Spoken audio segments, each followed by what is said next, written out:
This is Jawad and welcome back to another video. तो ले आया हूँ जी आपके पास SLOs based grammar notes class 10 की इंग्लिश के। जी हाँ, ले आया हूँ जी आपके पास। तो अभी चैनल को यार सब्सक्राइब नीचे करो। मैं आप लोगों को कह कह के थक जाता हूँ। यहाँ पे 80% जो है अनसब्सक्राइब्ड हैं और हमारे पास जो हैं 25% से 20% सब्सक्राइब्ड हैं।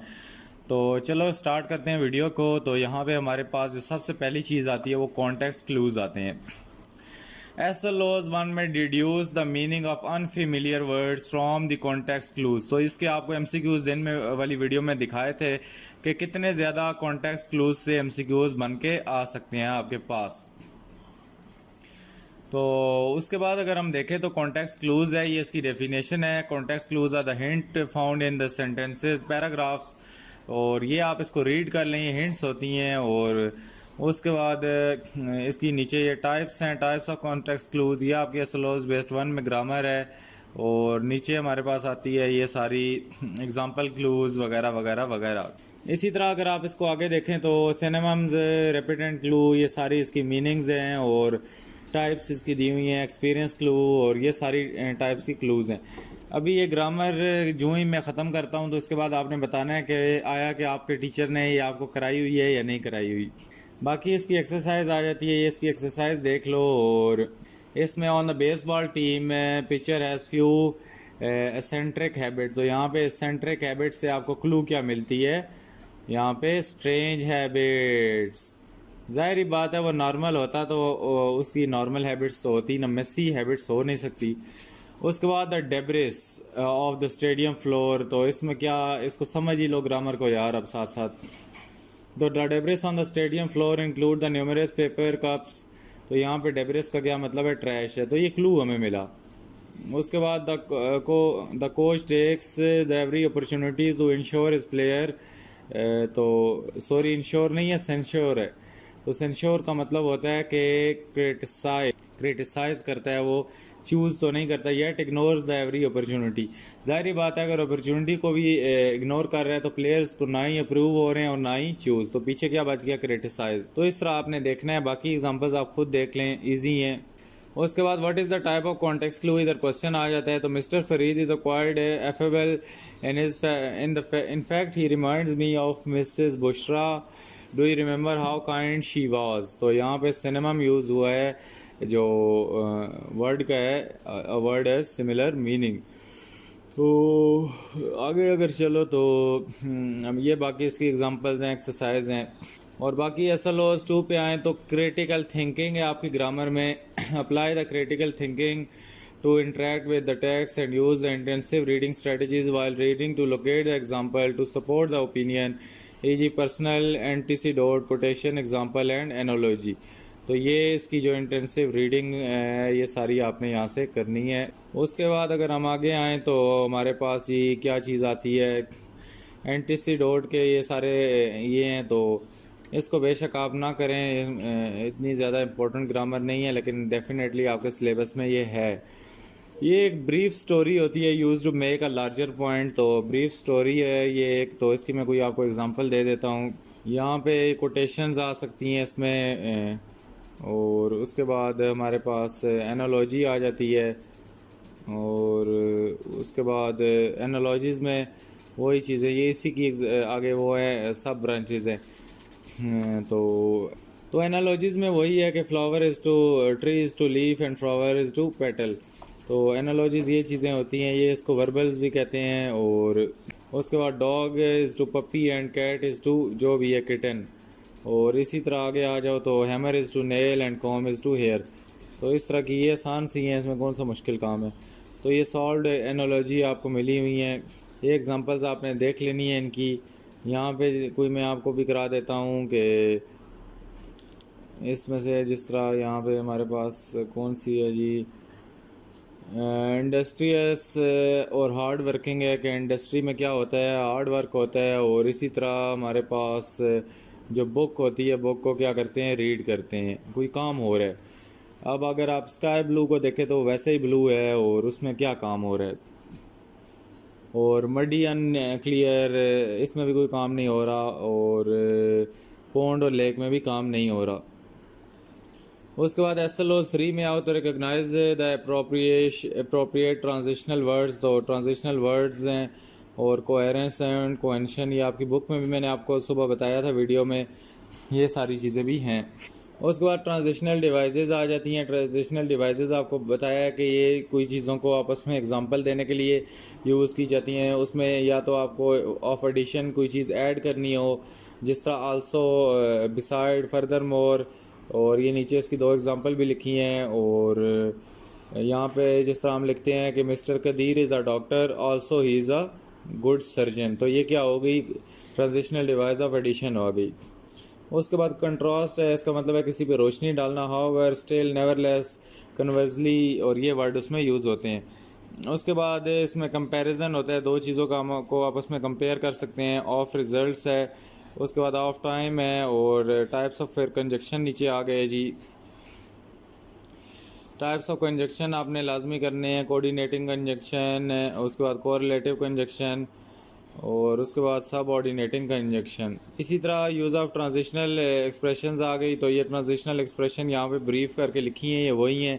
तो एडिशन के लिए होती हैं, कंट्रास्ट के लिए ये वर्ड यूज़ होते हैं, टू कंपेयर के लिए ये वर्ड, टू गिव एग्जांपल के लिए ये वाले वर्ड्स, टू शो रिलेशनशिप के लिए ये words, to show relationship in time, उसके बाद to show logical sequence, to express an opinion, to summarize and conclude. इसी तरह एक ट्रांजिशनल डिवाइस का एक और इन्होंने एग्जांपल दी कि आपको जौन सा आसान लगे आप उससे इसको देख के समझ सकते हो। तो यहाँ पे भी देखें, टू ऐड है, टू कंपेयर है, टू प्रूव है, टू शो एक्सेप्शन है, शो टाइम है, टू एम्फेसाइज है, और वगैरह वगैरह। ये नीचे इसकी एक्सरसाइज भी दी हुई है, आप इससे ट्रांजिशनल डिवाइस को ढूंढ सकते हैं। आगे SLO 4 में आए तो deduce the meaning of unfamiliar word using the context clues, तो गेसिंग द मीनिंग फ्रॉम कॉन्टेक्स्ट, तो आपने मीनिंग गेस करने हैं कॉन्टेक्स्ट से। ये आपके MCQs में आ सकता है ग्रामर से। और जिस तरह यहाँ पे टेक्निक्स हैं, टेक्निक्स में ये सिनोनिम्स आपको पता होने चाहिए, एंटोनिम पता होने चाहिए, कॉज इफ़ेक्ट पता होनी चाहिए चीज़ की, और उसके बाद पार्ट्स ऑफ स्पीच पता होने चाहिए। तो इसमें गेसिंग में यही है कि confronted with text the language learning में स्टक, और इसका यही है कि आप इनको क्लूज आएंगे, आपको जो भी आपके MCQs में आएंगे, तो आपने इसका मीनिंग गेस करना है, या ये बताना है कि इसका इधर जो है सिनोनिम यूज़ हो रहा है, एंटोनिम यूज़ हो रहा है। बाकी इसकी एक्सरसाइज ये देख लो, ये इसकी एक्सरसाइज है, और ये इसके आंसर्स भी नीचे दिए हुए हैं। और यहाँ पे थोड़ी सी समझा भी देता हूँ आपको एग्जांपल दे के, तो आप कहोगे फिर समझा भी नहीं रहे। और एक it was the most equitable plan, तो यहाँ पे ज़ाहिर बात है प्लान फेवरेट भी नहीं हो सकता और प्रिविलेज भी नहीं हो सकता। तो क्या है, ये इसका मतलब है रीज़नेबल। तो ये हमारे पास जो ऊपर क्या चीज़ थी, ये अनफेमिलियर वर्ड कॉन्टेक्स्ट से मीनिंग को हमने गेस करना है। उस तरह यहाँ पे जिस तरह नो वॉइस है, तो यहाँ पे सॉरी यहाँ पे हमने इधर नीचे थे, तो जिस तरह यहाँ पे एंसेस्टर है, तो एंसेस्टर का मतलब फोर फादर होता है। तो ये है, इसमें कोई बड़ी चीज़ नहीं है। बेशक आप ऊपर डेफिनेशन नहीं समझते तो नीचे से एग्जांपल देखें। अभी इतना टाइम नहीं है सारा कुछ समझाने का, अभी बाकी MCQs भी बनाने हैं। और SLOs 5 में आए तो read and analyze the our writer use, तो ये फिगरेटिव लैंग्वेज आपको आनी चाहिए ग्रामर में। इसमें जी हमारे पास आ जाती है मेटाफोर। मेटाफोर में ये सारी इसकी डेफिनेशन है और एग्जांपल्स लिखी हुई हैं। इसमें यही करना होता है कि किसी चीज़ को वो क्वालिटीज़ दे दें जो उसमें हो ना। जिस तरह the strawberry was a fresh summer day, the rain come in the full cold buckets. तो इस तरह होता तो नहीं है। टाइम इज़ मनी, और ये ऐसी होती तो नहीं है ना, टाइम पैसा तो नहीं होता। तो उसके बाद यहाँ पे सिमिली है, सिमिली आपके सिलेबस में है। और उसके बाद आगे चलो तो एलिट्रेशन है, एलिट्रेशन को भी देख लो। उसके बाद हाइपरबोल है, ये सारा आपकी बुक में भी दिया हुआ है, आप बेशक यहाँ से देखें, बुक से देखें, आपकी अपनी मर्ज़ी है। उसके बाद पर्सोनिफिकेशन आपके सिलेबस में है जी, रेपिटेशन है, और राइम है आपके सिलेबस में। और ये ओनोमेटोफिया है, इसको बेशक छोड़ दें, ईडियम को देख लें। और उसके बाद जी इमेजरी बहुत लाजमी है, और ये जो सिम्बोलिज़म है ये भी इतना नहीं ख़ास। और उसके बाद एनफोरा है और ये सेनिटोज, इन दोनों को भी छोड़ दें। उसके बाद बाकी ये इनकी एग्जांपल्स दी हुई है, एक्सरसाइज दी हुई है, यहाँ से कोशिश करें आप खुद ही कर लें। मैं क्या क्या मैं कराऊँ आपको। बाकी यहाँ पे आगे आए तो यहाँ पे you are my sunshine is an example of metaphor, और ये सारा कुछ जो भी है एक देख लें। उसके बाद SLO 6 में अगर आ जाएं तो यहाँ पे sentence apply the critical thinking to the interact. उसके बाद SLO 6 में अगर आ जाएं तो अप्लाई द क्रिटिकल थिंकिंग है, इसमें आपने क्या करना है जी, सेंटेंस कंप्लीशन है आपकी ग्रामर में, और बाकी ये कॉज एंड इफ़ेक्ट है, कंट्रास्ट है इसमें, और इसी तरह ये सारी चीज़ें हैं। अभी इन पर बहुत टाइम लग जाएगा अगर ये समझाने में एक एक बैठ जाऊंगा तो। एक्सरसाइज है, इसको देखो और थोड़ा बहुत समझने की खुद ही कोशिश कर लो। और ये इतनी ज़्यादा ग्रामर थी SLOs बेस्ड, तो ये आपके जो इंग्लिश के टीचर्स थे जिन्होंने नहीं कराई अभी, उन पे आपको बहुत गुस्सा आ रहा होगा। और यहाँ पे SLO 7 है। SLO 7 में आपने apply critical thinking to interact the text and use the intensive reading strategy to use the context to infer missing words. तो ये मिसिंग वर्ड्स हैं, तो यहाँ पे जो भी मिसिंग वर्ड आएंगे आपने उनको देना है। ये उनकी एक्सरसाइज है, इनको देखो, थोड़ा बहुत समझो। और उसके बाद identify the differentiate between simple, compound and complex sentences. तो सिंपल सेंटेंसेस है जी आपकी ग्रामर में। उसके बाद यूज़ ऑफ सिंपल सेंटेंसेस हैं, ये इनकी नीचे एग्जांपल सब कुछ दिया हुआ है। और उसके बाद SLOs 9 में आ जाओ तो कलेक्टिव नाउन आता है जी आपके पास, और अनकाउंटेबल नाउन, एब्स्ट्रैक्ट नाउन वगैरह वगैरह। यूज़ ऑफ कलेक्टिव नाउन आ जाएगा, ये इसकी एक्सरसाइज है, ये यूज़ हुआ है, इसको देख लो बेशक। आगे ये भी एक्सरसाइज है ढेर सारी। उसके बाद हमारे पास काउंटेबल नाउन आ जाता है ग्रामर में, और ये सारा रूल्स हैं, इसके रूल्स आपने पढ़ने हैं तो पढ़ लो। उसके बाद जी हमारे पास आ जाता है अनकाउंटेबल नाउन। अनकाउंटेबल नाउन को भी लाजमी देख लो। और उसके बाद use of countable noun and uncountable noun देख लो, यहाँ पे इसकी एक्सरसाइज भी नीचे दी हुई है। उसके बाद मटेरियल नाउन के आपको समझना है ये क्या होता है। उसके बाद एब्स्ट्रैक्ट नाउन है, एब्स्ट्रैक्ट नाउन भी आपने लाजमी देख लेना है ये क्या होता है। इसकी नीचे एक्सरसाइज दी हुई है एब्स्ट्रैक्ट नाउन की, और यहाँ पे आप इसको देख के थोड़ा बहुत समझ लो। उसके बाद ये इसके जो क्या कहते हैं, चूज़ द करेक्ट ऑप्शन है, और नीचे इसकी एक्सरसाइज है इतनी ज़्यादा। उसके बाद SLOs 10 है, recognize the rules of for using present using indefinite pronouns. तो ये इंडेफिनेट प्रोनाउन है हमारे पास, और ये आपने करना है। उसके बाद rules of using indefinite pronoun, तो ये रूल्स भी इसके लाजमी आपने सारे देख लेने हैं। ये इसके रूल्स हैं, और ये सिंगुलर प्लूरल वगैरह में यूज़ हुआ है।